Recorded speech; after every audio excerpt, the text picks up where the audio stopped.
Olá a todos, estamos aqui no Encontro com Vinhos, nessa versão em casa, nessa versão remota, por conta da situação atual, e vamos fazer hoje uma viagem por Portugal através dos vinhos e das respectivas regiões. Temos aqui 6 vinhos de 6 regiões diferentes, todos muito bons para a gente experimentar. E ao meu lado eu tenho Alexandra Corvo, que vai comigo nessa viagem. Ale, o que a gente tem para provar hoje aqui? Bom, alguns ícones de cada uma das regiões portuguesas. A gente vai começar lá no Minho, né, na região dos vinhos verdes, um ícone, soalheiro, obviamente, né. Depois uma coisa um pouquinho diferente aqui do Tejo, um arinto de solos arenosos, tem bastante coisa para oferecer. Vale o parênteses das safras, né, um 2014, então um vinho já com um branco já com uma estrutura de idade, né, que vai provavelmente te surpreender, com certeza, né. Quinta da Pelada, o Carrossel, também um ícone do Dão. Mais do que ícones, acho que são vinhos muito representativos de cada região, né. Eles trazem no DNA deles a região, o sol, a estrutura, o frescor, as serras, o Atlântico, né. Então, o Esporão está aqui, claro, sempre cheio de sol, cheio de estrutura. Da Bairrada, né, Luiz Pato, um 2003, que então vai contar mesmo pra gente tudo que a Bairrada e a Baga tem para contar, que essa estrutura de envelhecimento, essa capacidade de envelhecimento, né? Um 2003, vinha Barrosa, e, bom, o Casa Ferreira, Reserva Especial 1990, também pra gente... Vamos terminar em grande, né? Aquele xisto, né? Vamos começar a provar? Bora, Agora você falou isso tudo, eu fiquei com sede aqui. Vamos lá, vamos abrir com o soalheiro. Ale. Soalheiro 2014. O soalheiro é um dos... Olha a cor dele. Olha a cor. Que maravilha, essa cor já é um ouro aqui. Um amarelo ouro dourado. O soalheiro é um dos grandes representantes, né, uma vinícola representativa ali do Minho. Aquele granito, aquela umidade, toda aquela... Tudo aquilo que o Minho tem para oferecer. Eu acho a região dos vinhos verdes uma das grandes regiões vitivinícolas do mundo. Talvez o mundo ainda não tenha se dado conta disso. Não, nem do potencial. Eu fico feliz que a gente possa degustar safras mais antigas. Eu fico feliz, claro, aqui é um alvarinho, né? A gente está bem na região de Monção e Melgaço, mas a gente tem visto vinhos muito além do verde fresquinho com o resto de aquele carbônico, né? A gente tem visto estrutura, a gente tem visto cada vez mais alguma coisa de varietais. Não que eu acho que seja o caso de ter que ser varietais, mas para mostrar a diversidade de uvas, né? Ampelográfica que a região tem. Mas o estilo e o potencial de envelhecimento desses brancos aqui são muito desconhecidos. Eu acho que a gente tem muito para explorar aí nos próximos 20 anos. E eu concordo plenamente com você. Para mim, o Minho, a região dos vinhos verdes é uma das grandes regiões produtoras de vinhos brancos do mundo. Pois é, e é incrível, né? Porque olha lá. As pessoas tendem a achar que o vinho verde é aquela coisa para você beber no ano ou no ano seguinte, no máximo. A gente está aqui no 2014, eu já tomei até outros vinhos mais velhos do soalheiro, que são incríveis, e é impressionante como esse cara ainda está cheio de vida. Só no nariz a gente já percebe, é engraçado. Uma coisa que a Alvarinho tem, quando ela começa já com alguns anos de garrafa, ela começa a desenvolver alguns arominhas da Riesling, né? Não aquele petróleo, mas aquele tropical, aquele mel, aquela flor de laranjeira que a Riesling de vez em quando dá, a Alvarinho começa a entregar. Eu concordo. Não é a flor, mas é um óleo essencial. Tem um óleo, tipo um óleo de amêndoas, sabe? Então uma sensação oleosa já no nariz. Não sei se dá pra ver a cor, mas tá, né? É delícia, né? É engraçado, muita vibração ainda.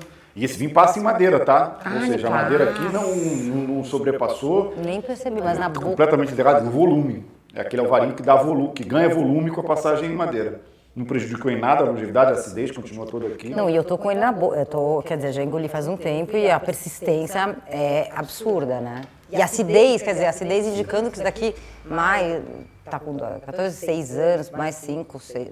Ele tá tranquilo. Lindo. Bom, agora já é lá pro Tejo, a região que leva o nome do rio mais lindo, né? Que atravessa ali Lisboa, né? E, bem...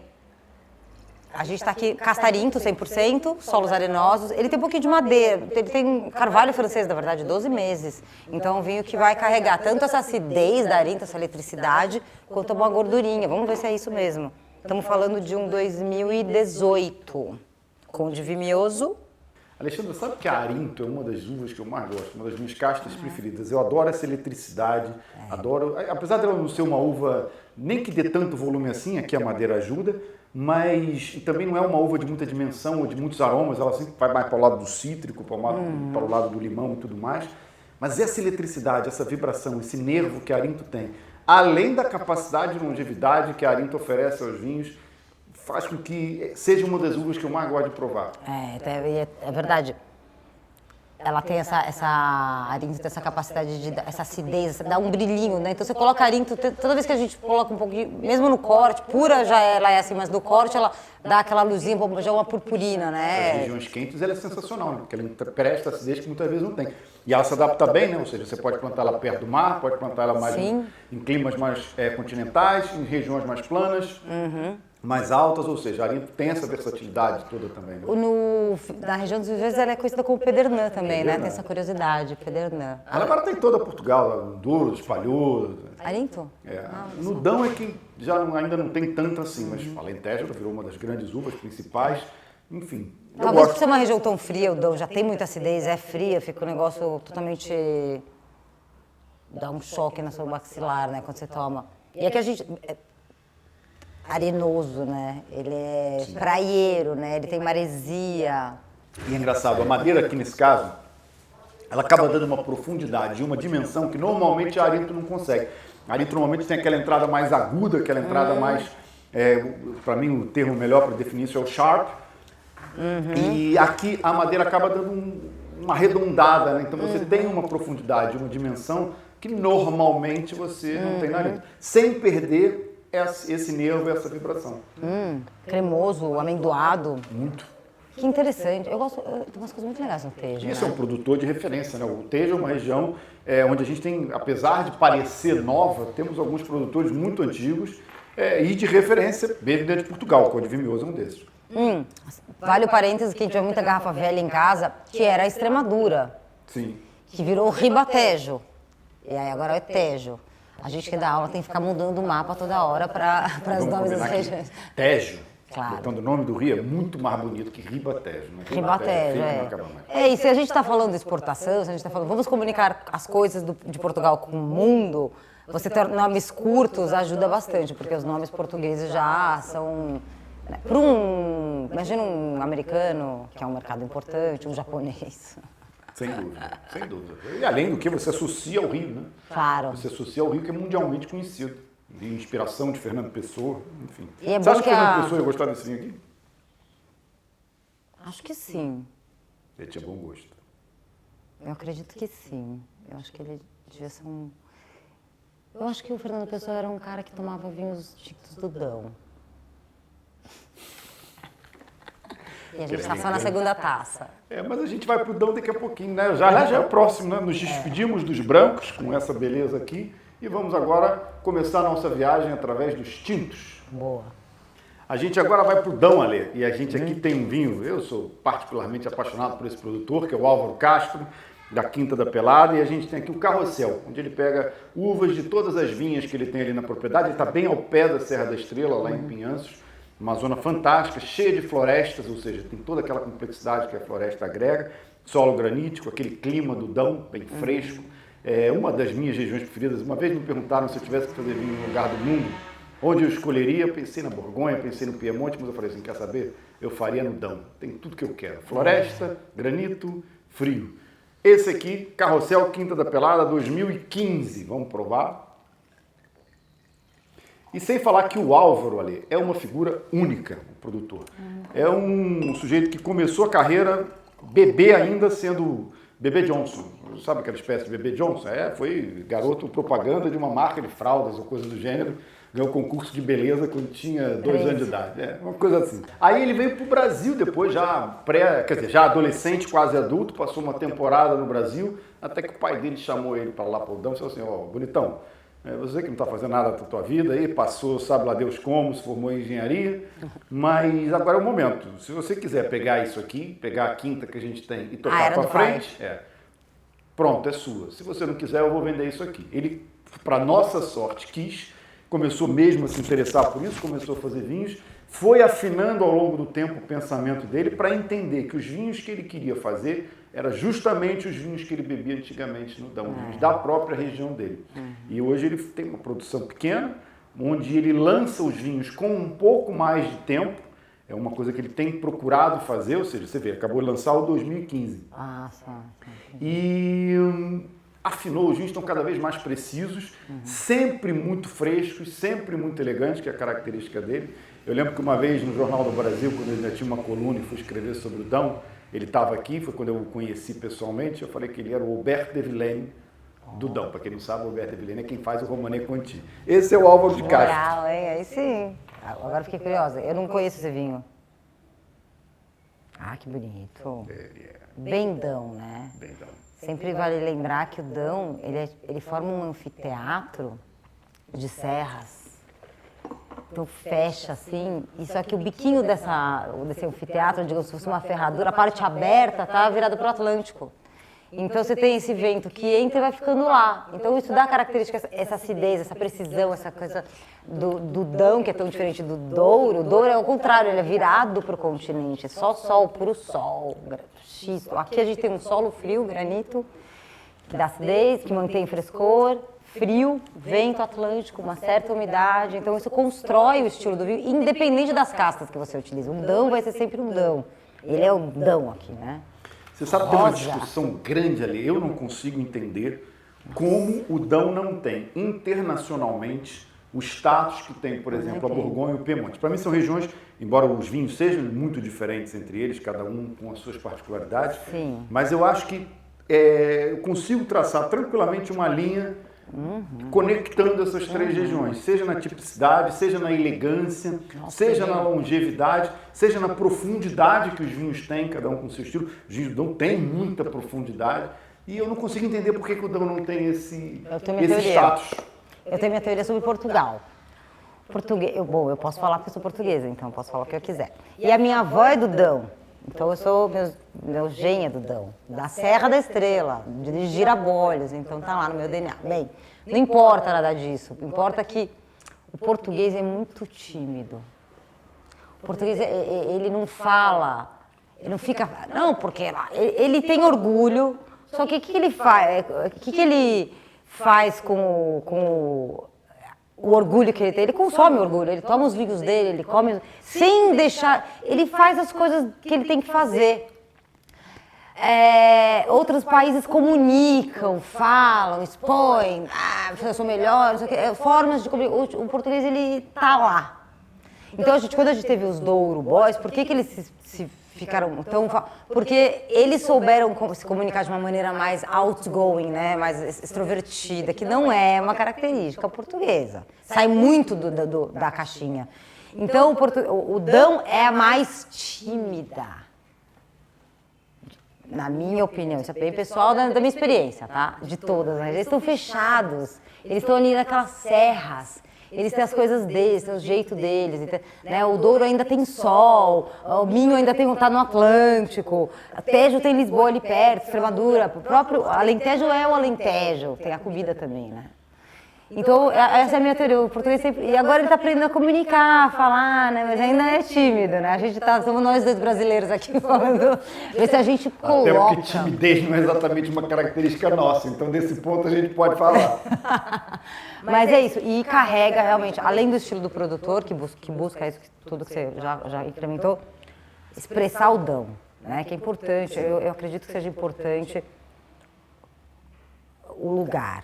Por que o universo do vinho é tão vasto? Porque cada vez que você abre uma taça tem um lugar, você está indo para um lugar, você está indo para um lugar. Até se você beber esse vinho, você está indo para um lugar, você está indo para 2000, você está indo para um tempo, né? Você está indo para 2000, você falou 15, né? 2015. Se você tomar esse vinho daqui a 5 anos, você está voltando 10 anos do tempo. Sim, pô, perfeito. Grande analogia que você fez aí. Entendeu? Você já esteve lá na Quinta da Pelada, não, né? Não. Eu vou te dizer, quando você for, você vai cheirar toda aquela zona que está ali, o cheiro que você encontra na zona, que você sente na zona, está dentro da garrafa, dentro da taça. Isso aqui eu acho que é exprimir o terroir. Quando você consegue trazer o teu lugar para dentro do copo, é quando você efetivamente consegue exprimir o terroir. E o Álvaro consegue isso com maestria. Olha, belíssimo, hein? Treme na boca. Esse é granito, né? Treme na boca. Bom, Esporão, Alentejo, eu adoro o que eles fazem no Alentejo, porque eles trabalham o máximo da tradição com o máximo da modernidade. Você entra na vinícola deles, tem aquelas paredes, aquela estrutura arquitetônica tradicional alentejana com os furinhos, assim, eu não lembro como chama aquele teto que é com palhas, para refrescar o ambiente. Taipa. E aí a gente tem talhas, lagar de mármore, que é a pedra que tem lá, então tudo meio rosa, assim, um mármore liso, isso aqui é lindo, uma coisa linda de se ver. E aqueles tanques ultramodernos, inox ultramoderno, castas tradicionais, castas internacionais, então um mix de tudo, né? Da essência com coisas de fora. Bem internacional, bem mundial e muito alentejano. Concorda? Concordo. E é engraçado, eu acho, o Esporão, a coragem que esses caras tiveram, Ale, porque eles sempre foram campeões de venda, não só no Brasil, dentro de Portugal, mas no mundo inteiro, sempre venderam muito bem. E de uns anos para cá, a gente começa a perceber uma mudança no estilo, aqueles vinhos que eram mais concentrados, mais maduros, com um pouco mais de fruta compotada, passaram a buscar uma fruta mais fresca, menos ultramaduros, com menos concentração, menos extração, e ainda assim continuaram ganhando mercado. Eu acho que eles se anteciparam a uma tendência que cada ano vem se reforçando. E eu gosto muito, são referência. E uma outra coisa que o Esporão tem, que é muito importante de um produtor, é consistência. Sim. Entra ano, sai ano, o Esporão não entrega para o mercado vinhos mais ou menos. Tem sempre um padrão de qualidade estabelecido e aquele padrão nunca vai para baixo. Pelo contrário, só aumenta. Isso é interessante porque todas as linhas de vinhos deles, né? Desde a base vinho que vai custar R$45 aqui no Brasil, até os vinhos, né, mais topo de gama.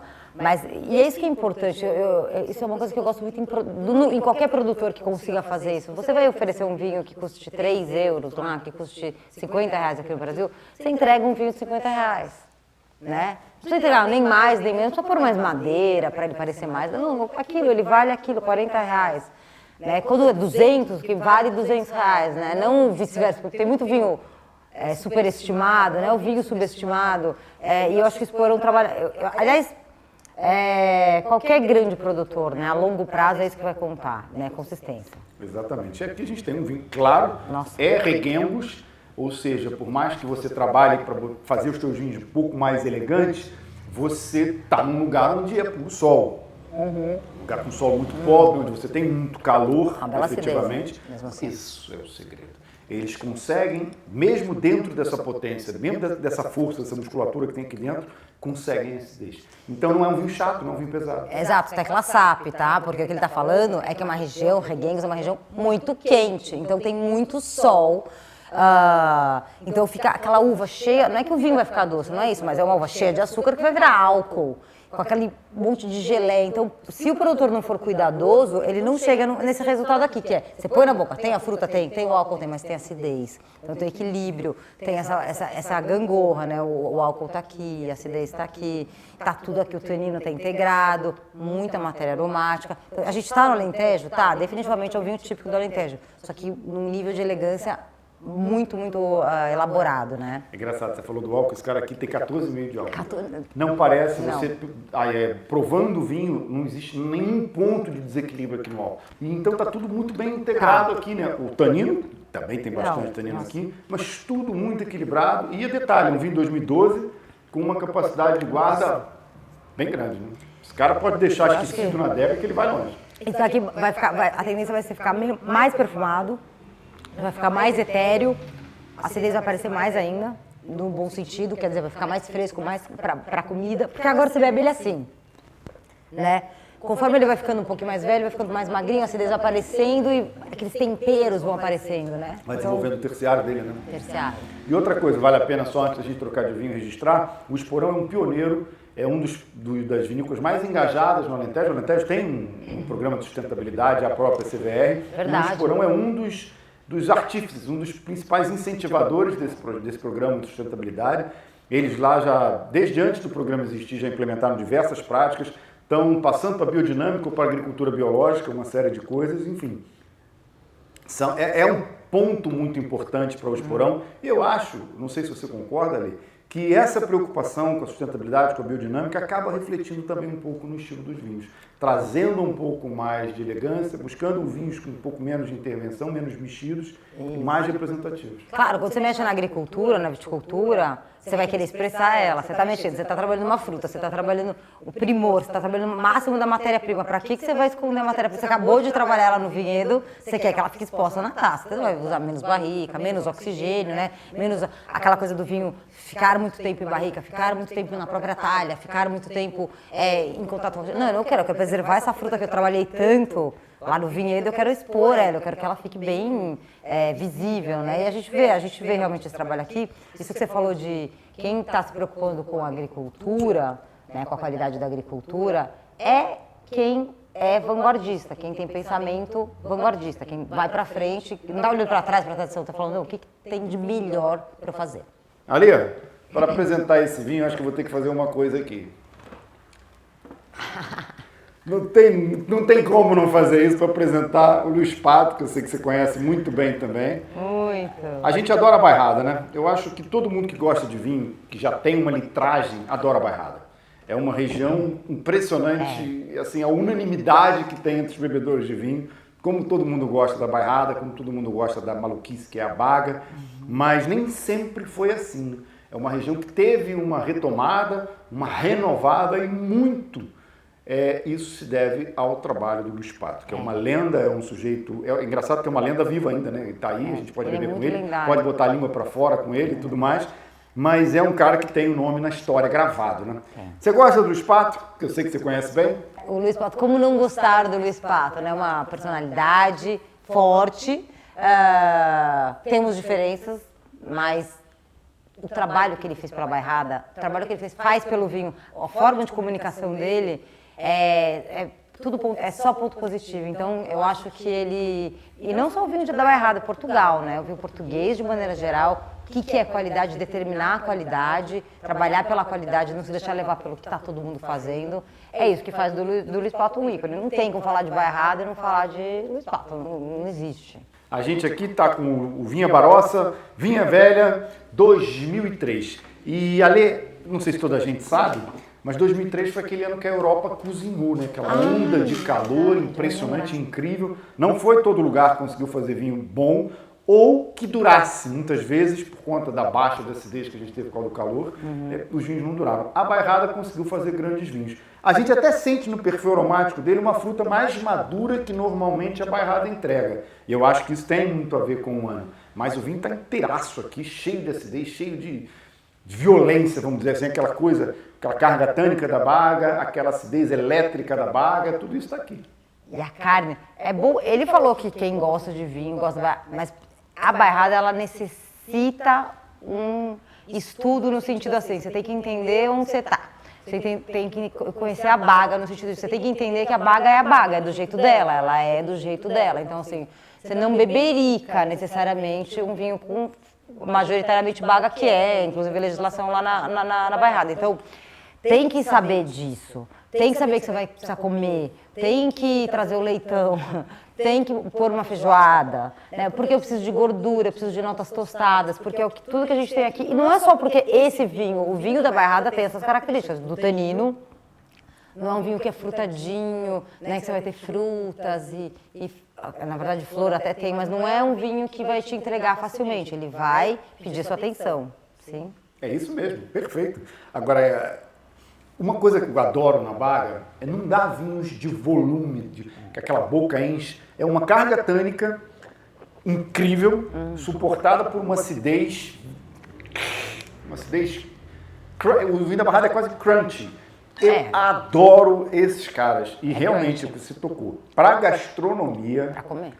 É incrível. Por conta disso, né? Tanino vai limpar a gordura, acidez vai limpar a tua boca. Ele gosta muito de fazer esse paralelo com o Piemonte, né? Eu acho que se a gente fosse falar de Nebbiolo, o Luiz Pato faz muito esse paralelo. Então, tanino e acidez. Aliás, isso serve para qualquer vinho. O vinho tem estrutura de tanino e acidez. Você põe na boca, você até estranha comida. Ontem a gente estava fazendo uma aula de África do Sul e até surgiu um vinho que tinha do corte tinta barroca. Na África do Sul. Na África do Sul. E aí tinha essa mordida. Eu falei, gente, eu sei que é um vinho estranho, mas depois da aula, quando vocês peguem uma comida, peguem um queijinho gorduroso, vocês vão ver que a fruta vai explodir. Então, são vinhos que têm essa salinidade, não é salgado. Baga tem muito. Você vai comer um steak tartar, você vai comer uma feijoada, carne com gordura, com sangue, com uma característica sanguínea, né? Tostados. É uma das grandes uvas do mundo, a Baga, né? Nossa. Pra comer isso daqui, gente, 2003. Ano difícil, ano complicado. Olha a acidez, tá perto do Atlântico. Não é qualquer 2003 que vai conseguir esse resultado aqui, não. A bairrada chama bairrada por causa dos barros, é isso? Um solo úmido, dificinho, né? Pode ter... Muito barro, muita areia, muito calcário. Né? E aí você pega a filha do Esparta, não tem como não falar, da Filipa, porque eu falo que a Filipa, a Baga é um leão, aqueles leões. E a Filipa é aquele domador de leão. Aí o leão fica num banquinho assim, ela está. E aí os vinhos de Baga da Filipa são assim... flores, e o tanino tá mansinho, mas tá lá, meio latente, acidez ali, isso aqui toda em pura delicadeza, toda rosa no nariz, aquela coisa meio tomate no nariz. Então ela tem o jeito dela de domar a baga, o jeito só dela de domar a baga. Os vinhos da Filipa são tão elegantes, eu sei, engraçado que aqui na tua escola tem até um monte. E ela parece a Catherine, é como se a Catherine Deneuve, gostei do seu negócio de domadora, é como se a Catherine Deneuve estivesse lá domando os leões. Uma delicadeza, assim, né? E aqueles monstrões da baga, né? Que a gente vê aqui, monstrão no melhor dos sentidos, né? De estruturona, mas que ela não vai pra garrafa dela, vai já domado, né? Aprendeu bem com o pai, né? Aprendeu bem com o pai, mas é um estilo muito... Sim, um estilo diferente. Muito. Ela soube puxar muita coisa do pai para criar o estilo dela, né? Isso. É uma família que faz vinho, né? A mãe do Esparta faz espumante na bairrada. Então, Ale, por que a gente serviu esse último vinho, Reserva Especial 90 da Ferreirinha, nessa garrafa aí e não na garrafa original dele? Porque, primeiro que a rolha desmanchou toda, então a gente teve que fazer um trabalhinho aqui de recuperação para tirar a rolha, mas parte dela que esfarelou ficou dentro. E se você for olhar dentro da garrafa, tá cheio de borra, né? E a gente não quer beber isso agora. Depois a gente pode brincar de pegar, mas a gente agora não quer, a gente quer só o líquido. Então, eu coei, por causa do restinho de rolha, não tem problema nenhum. Gente, vocês não precisam ter decanter em casa. De qualquer garrafa, de qualquer material. Tem duas coisas, né? Tem o decantar para separar essa matéria sólida, né? Então colocar numa outra garrafa, ou para você aerar, porque o vinho também está muitos anos na garrafa, então também ele vai se beneficiar com um pouquinho de oxigênio. Então eu fiz as duas coisas aqui, mas usei essa garrafa que é uma garrafa melhor para serviço, mais tranquila. Então, funil, coador e coloquei aqui mesmo sem me preocupar muito, tá? Porque a gente só precisava separar dessa parte sólida. E ele está aqui, a gente está no Douro, a gente está em 1990. Estão viajando no lugar, no espaço e no tempo. Você sabe dessa safra, detalhes? Não me lembro. A única coisa que eu me lembro de 90, eu não quero me lembrar muito bem dessa viagem no tempo, é que o Brasil foi eliminado pela Argentina na Copa do Mundo com o gol do Canija naquela jogada que o Maradona fez. Eu não tinha nascido. Você ainda é uma criança praticamente, mas eu lembro bem desse Eu lembro do Canija porque ele era um gato, né? Aquele cabelo. E aí, todas as meninas da minha geração lembram do Canija, todo mundo. Agora, esse vinho é muito melhor do que a Copa do Mundo de 90, isso eu posso garantir. O Brasil não ganhou? Eu não, fomos eliminados cedo pela Argentina. Esse foi? Que horror, horrível aquilo. A Argentina fica sempre amarguinho, né? Mas a gente está em Portugal, ainda bem. A gente nunca perdeu para Portugal, né? Não, perdemos em 66. O Zé destruiu a gente na Copa do Mundo 66, mas aí eu não era nascido. O Ricardo tá ali bolado. Mas é bom, dá um troço. Vamos lá. Em 66 o Eusébio maltratou a gente. Também os húngaros quebraram o Pelé não pôde jogar o resto da Copa e aí ficou fácil. Você vê isso o quê? Num videocassete? Como que é isso? Eu acho que a parte de futebol eu já sabia antes mesmo de eu nascer. Acho que veio algum chip aí, qualquer coisa que aconteceu esse futebol. Olha só, tá vendo? Agora, isso aqui gente, é um espetáculo, viu? Isso aqui, bem... 90 para cá são 30 anos, né? Porque eu sou ruim de matemática. Acho que é isso. Mas esse é fácil. 30 anos esse cara tem. 30 anos essa noite, né? O filme do Louis Malle, sensacional. 30 anos. E ele vai ter... assim, o ideal seria degustar ele ao longo de 2 dias, né? Beber, tomar ele hoje à noite, tomar ele amanhã no almoço, porque ele vai ter esse material todo para entregar. Grandes vinhos, o que é um grande vinho, né? Afinal, o que é um grande vinho? Mas esse daqui é gostoso, eu gosto dele, para mim ele é grande. Verdade. Mas o que faz essa complexidade aromática que ele vai se revelando, então a gente vai percebendo aqui toda aquela parte mineral, né, de terra, de pedra quebrada, de terra. E aí, às vezes, aparece uma folha seca, uma flor seca, aí um tempero. Aí, de vez em quando, uma casca assim de fruta, como se fosse uma fruta preta seca. Tudo muito terciário, né? Tudo muito evoluído, tudo muito... Aqui já começou a desenvolver até aquela folha de chá, justamente os aromas terciários, aquele buquê formado, alcaçuz. A gente já tem um vinho muito sério, muito austero. É engraçado que quando a gente pensa em Douro Novo, a gente pensa em explosão.